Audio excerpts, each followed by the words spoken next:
when President Trump locked eyes with one struggling cadet at West Point. No one knew it would change the young man's life forever.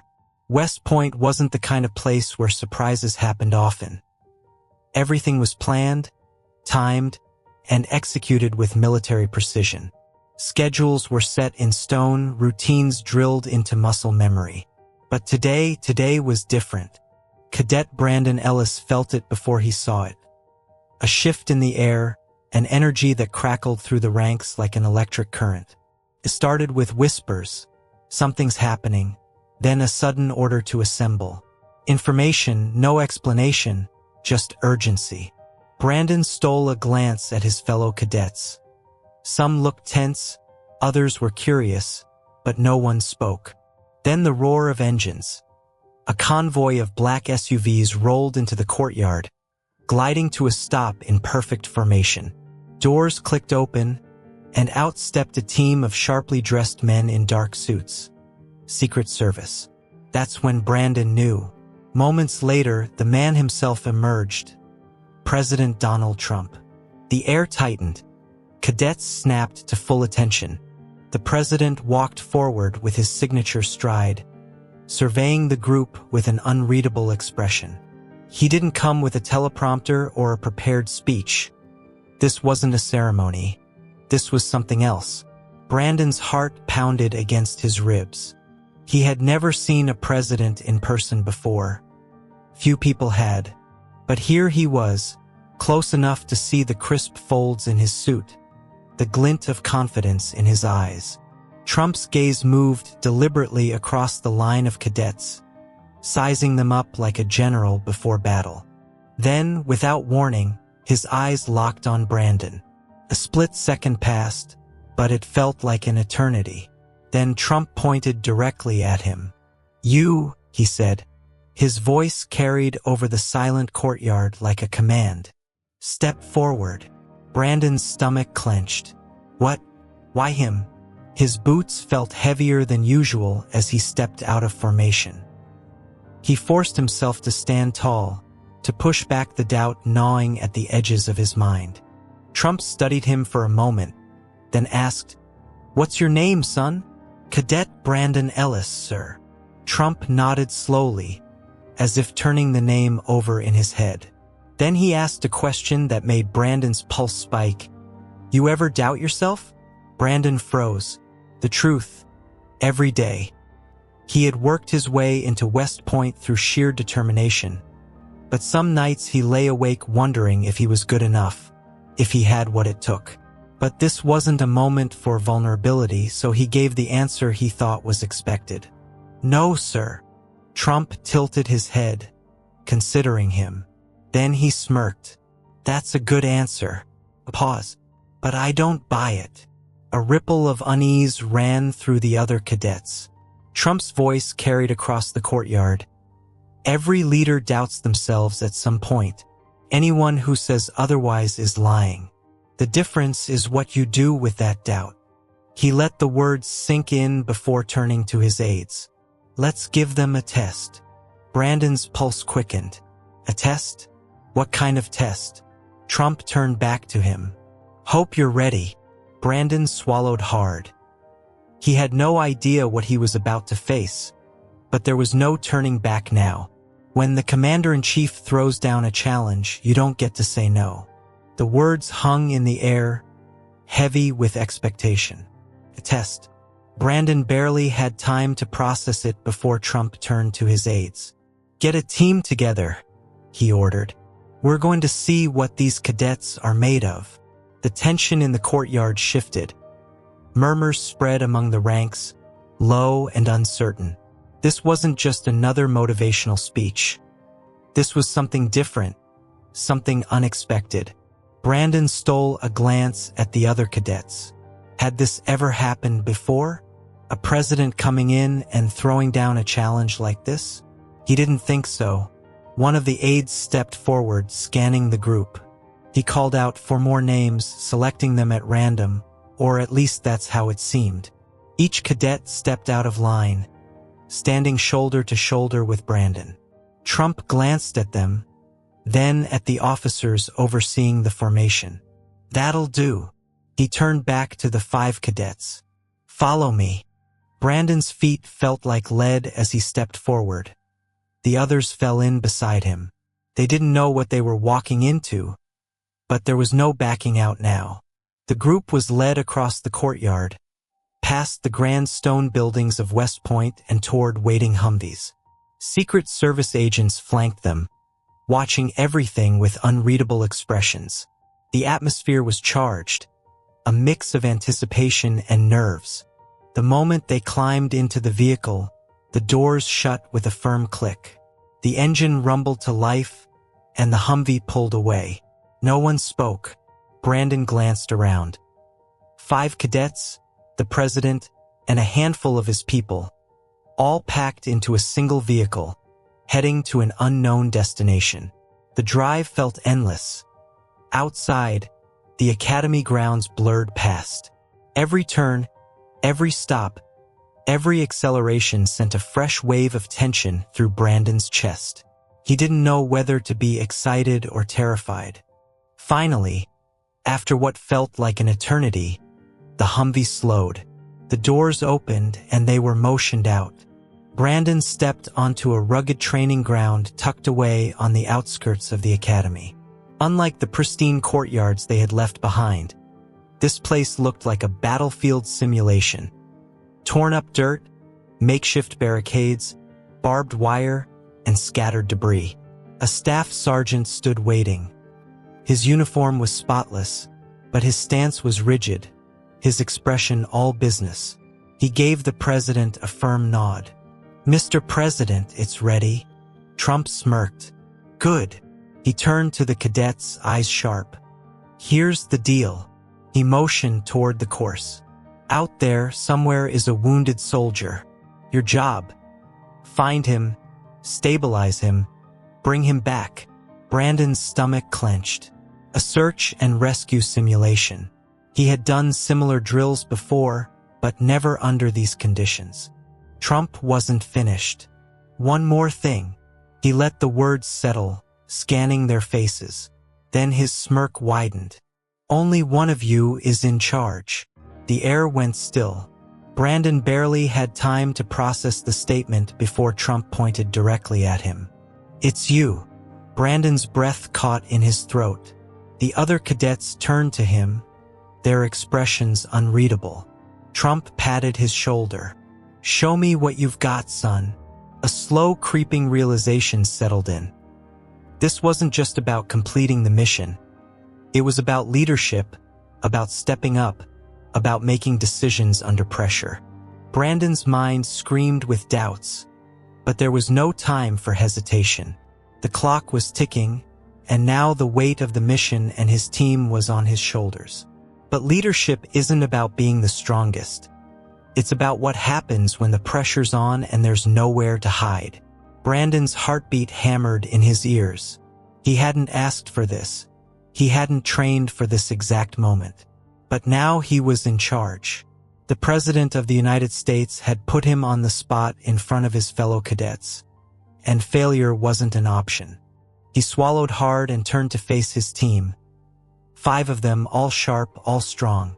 Any one of them could have been picked as the leader. Why him? No time to question it. He squared his shoulders and did what his instructors had drilled into him. Assess, prioritize, execute. "The objective is clear," Brandon said, keeping his voice steady. "Find the wounded, stabilize them, and bring them back in one piece." He scanned the landscape. A chaotic mess of obstacles, trenches, and smoke machines designed to simulate a battlefield. Brandon pointed to Cadet Reynolds, the tallest and strongest of the group. "You're on point. Eyes up. Look for movement, sound, anything that gives away our guy's position." Reynolds gave a short nod, no argument. Brandon turned to Cadet Owens, the fastest. "You flank left, stay low. If we get slowed down, you're our eyes ahead." Owens clenched his jaw. "Got it." The others: support and adaptability. No one was standing around. Everyone had a role. Because in a mission, hesitation gets people hurt. Brandon sucked in a breath. Let's move. They took off at a steady pace, weaving through the uneven terrain. The first challenge came fast. A thick wall of smoke spewing from hidden machines. A visibility trap. Brandon threw up a hand. Close ranks. Stay tight. They pushed through, but inside the haze, everything blurred. Sounds warped. Footsteps became echoes.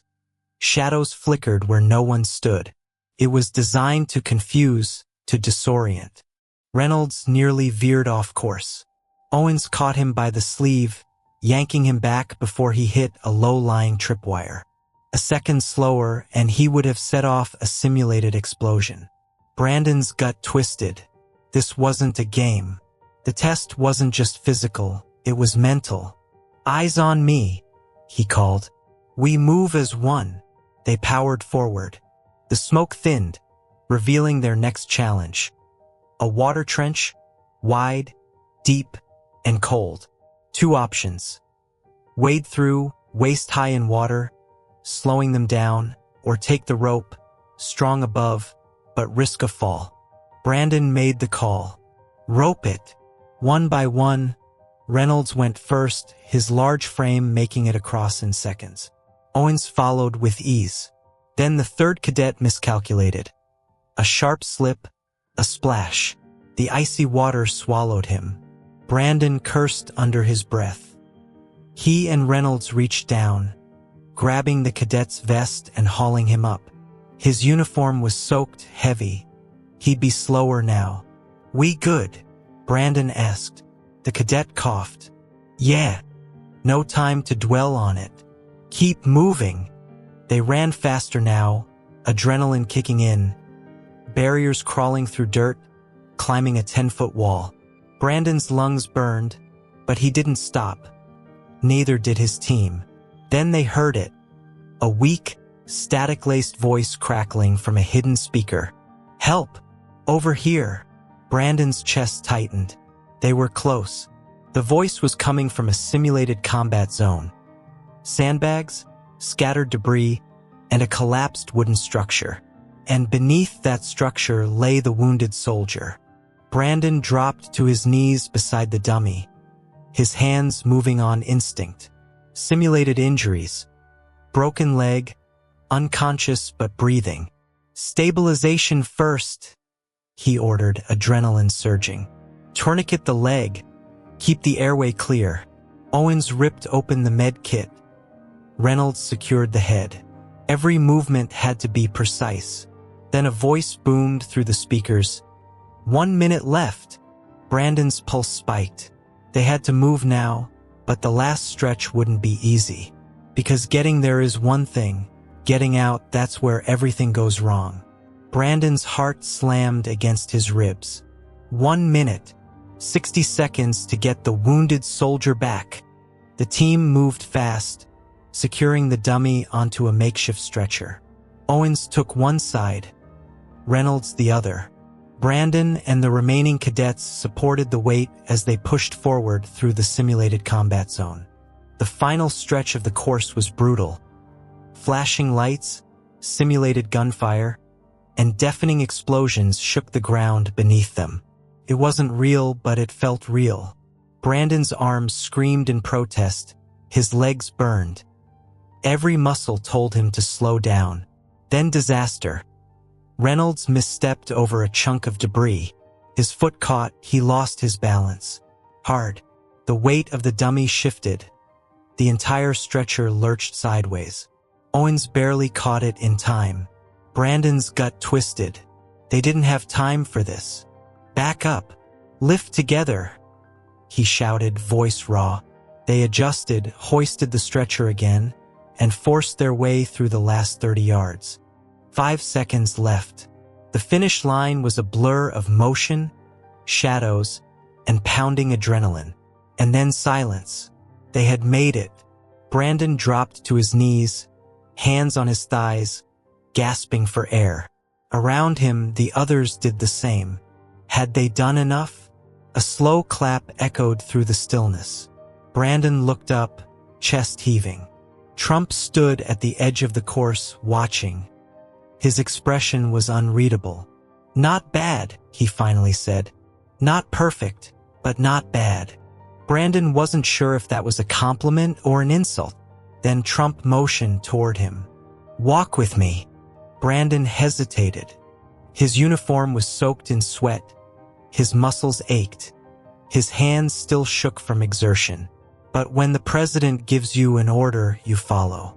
He rose to his feet, forcing his legs to move, and fell into step beside Trump. For a while, neither of them spoke. They just walked, the sounds of the training ground fading behind them. Finally, Trump broke the silence. "You hesitated." Brandon's stomach clenched. "Sir, at the start, when I put you in charge." Trump glanced at him. "You didn't think you were the right guy for the job?" Brandon exhaled slowly. He could deny it, but what was the point? "No, sir, I didn't." Trump nodded as if he expected that answer. "Why?" Brandon struggled for the right words. "Because I'm not the strongest. Because I'm not the fastest. Because someone else could have done it better." But saying it out loud felt like admitting failure. Trump seemed to read his hesitation. "Let me tell you something. Leadership isn't about being the best at everything. It's about stepping up when no one else will." Brandon stared at the ground ahead. The words settled in, hitting him in a way he hadn't expected. Trump continued, voice steady. "You think every president walks into office knowing all the answers? No. You make decisions, you live with them. Sometimes you get them right. Sometimes you don't. But you don't get to freeze up." Brandon swallowed hard. Trump glanced at him again. "You made mistakes today, but you didn't quit. That's what matters." Brandon felt something shift inside him. The weight of doubt, of not being enough, felt a little lighter. Trump stopped walking. He looked Brandon over one last time. "Now," he said, a smirk tugging at his lips. "Let's see if you're ready for the real test." Brandon's pulse spiked. The real test. What did he mean? Because what came next would be something no one saw coming. Brandon barely had time to catch his breath before Trump's next words hit him like a hammer. "Now you're going to make a decision, and there's no right answer, only consequences." Brandon stiffened. His uniform clung to his sweat-drenched skin. His lungs still burned from exertion, and his muscles felt like they might give out at any moment. But the president wasn't offering a break. The others stood a short distance away, watching. This test was his alone. Trump motioned toward a table where two aides stood. One of them placed two sealed envelopes in front of him. "Pick one," Trump instructed. Brandon's throat went dry. What was this? Some kind of psychological test? He hesitated. "What's in them?" Trump smirked. "That's for you to find out." A slow breath. His hands hovered over the envelopes. One red, one blue. His instincts screamed at him to choose carefully. He reached for the red. Trump's smirk didn't change. "Open it." Brandon's fingers fumbled as he tore the envelope open. Inside was a single sheet of paper, one sentence. "You fail the mission but save your team." Brandon's stomach dropped. His hands tightened around the paper. Fail the mission. His entire life, he had been trained to complete the objective at all costs. Failure wasn't an option. Trump gestured to the unopened blue envelope. "That one says you complete the mission but lose a man." Brandon swallowed hard. He got it now. This wasn't just about picking a piece of paper. This was about leadership, about choices, about consequences. Trump let the silence stretch before speaking. Real leadership isn't about looking good. It's about living with the weight of your choices. What do you do when both options suck?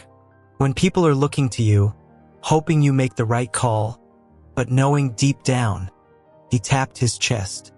There's no perfect answer. Brandon felt the weight of the moment pressing on him. A day ago, he would have panicked, would have questioned himself. But now, he folded the paper carefully and looked up at Trump. "You own the decision," Brandon said, his voice steadier than he expected. "You live with it." For the first time, Trump's smirk softened just a fraction. "You made the right choice today, kid. Not because it was easy, but because you didn't let it freeze you." Brandon clenched his jaw. He understood now. Trump patted his shoulder. "Take that with you, because this," he motioned to the paper, "this is life. And if you can handle this, you can handle anything." Brandon didn't move. The weight of the moment settled deep into his bones. Then Trump turned back to the group. "All right, cadets, get back in line." Brandon exhaled, his mind still spinning.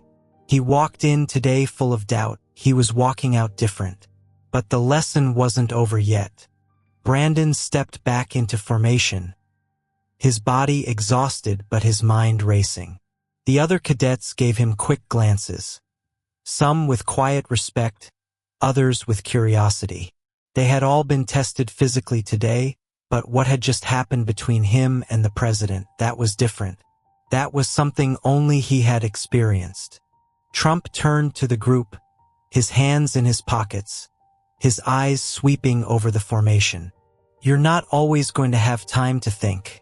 You won't always have all the facts. But if you hesitate too long, people get hurt. That's life. That's leadership." His voice was steady, not raised, but it carried through the air like a final lesson in a long, grueling test. The weight of it settled over the cadets, over the officers watching from the sidelines, over Brandon most of all. He wasn't sure he had ever really understood what leadership meant until now. Then Trump smirked. "And if you ever get it wrong?" He let the question hang for a second before answering it himself. "You own it. You don't blame, you don't fold. You take the hit, and you move forward." Brandon's chest tightened. He had spent so much of his time at West Point worrying about whether he was good enough, whether he measured up, whether someone else could do it better. But that wasn't the point. The point was stepping up anyway, taking responsibility anyway. Because leaders weren't always the smartest or the fastest or the strongest. They were just the ones who made the call. Trump looked him over one last time, then turned to the commanding officer standing at the edge of the field. "I like this one," he said, nodding toward Brandon. "Keep an eye on him."